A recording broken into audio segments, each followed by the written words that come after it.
બગસરા તાલુકાના મુંજીયાસર ગામે રહેતા એક ખેત મજૂર આઢેલ પિતાની હત્યા સાવકા પુત્રએ સામાન્ય ચા બનાવવા જેવી બાબતને માથામાં બોથાળ પદાર્થના ઘા મારીને હત્યા કરી નાખતા અને માતા તથા બહેનને પણ ગંભીર ઈજા કરતા પોલીસે હત્યાનો ગુનો નોંધી આગળ કાર્યવાહી હાથ ધરેલ છે।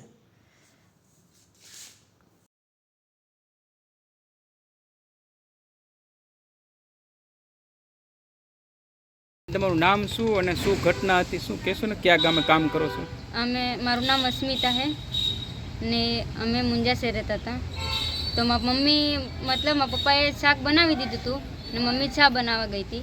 તો પપ્પાએ કીધું કે ખાવા બની ગયું છે તો આપણે ચા મોડાથી પીવું એમ, ને મમ્મીએ પછી જબરજસ્તી કરીને ચા મૂકતા હતા। પપ્પાએ ચા મોરસના ડબલા લઈ લીધા, પછી પપ્પાએ કીધું નહીં મૂકવી એમ કરીને ગુસ્સે થયા ને તો અમે પાણી ત્યાં વાળતા હતા ને ભાઈને એમ તો ત્યાં આવીને અમને કીધું કે તારા પપ્પા મારી જોડે માથાકૂટ કરે એમ।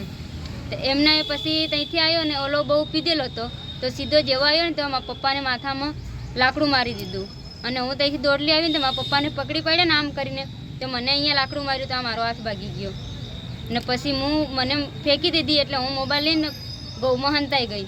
પછી મેં ફોન કર્યો અમારા પટેલભાઈને, એ આવ્યા એટલામાં તો હું પાછી ગૌમાંથી નીકળીને આવીને એટલામાં તો મારા પપ્પાને મારી નાખ્યા હતા મુંજાશેરમાં, મોટા મુંજાશેર, કિશોરભાઈ પટોરિયા। પછી હું પાછી આવી એટલામાં તો મારા પપ્પા મરી ગયા હતા। એટલામાં પછી બધા આવી ગયા, એમ્બ્યુલન્સ ને પટેલ ને પોલીસ ને બધા આવી ગયા। પછી બગીસરા લઈને આવ્યા, મને એકને લાગ્યું ને મારા પપ્પાનો કેસ બની ગયો, એ થોડુંક એને વાગ્યું એ મમ્મીને માથામાં। વિક્રમભાઈ કાળુ અમલિયાર જે મરી ગયા છે, મારા કાકા સસરા થાય છે, એમના છોકરાએ એમનું ખૂન કર્યું છે અને બગસરા પોલીસ સ્ટેશનને જાણ થતાં તે આરોપીને પકડીને બગસરા પોલીસ સ્ટેશને લઈ આવ્યા છે અને જે ડેડ બોડી છે એ અત્યારે સરકારી દવાખાનામાં છે એટલી મને જાણ મળી છે।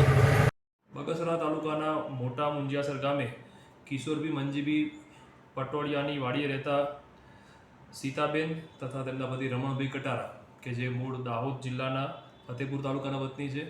રમણભાઈ કે જેમને પોતાની પૂર્વ પત્ની મરણ જતાં સીતાબેન સાથે બીજા લગ્ન કર્યા હોય અને સીતાબેન સાથે સુરેશભાઈ મચ્છાર જે તેમના દીકરા હોય સાથે આવેલા હોય, આ ઘણા સમયથી જોડે રહેતા હોય અને ગઈકાલના રાત્રે 9:30 વાગ્યાના અરસામાં ચા બનાવવા બાબતમાં રમણભાઈને અને સીતાબેનને માથાકૂટ થતાં રમણભાઈને સીતાબેન અને તેમના દીકરા સુરેશ દ્વારા લાકડા વડે અને સિમેન્ટના ચૂલા વડે મોઢા પર જીવલેણ હુમલો કરવામાં આવ્યો, જેમાં રમણભાઈનું મૃત્યુ થયું છે।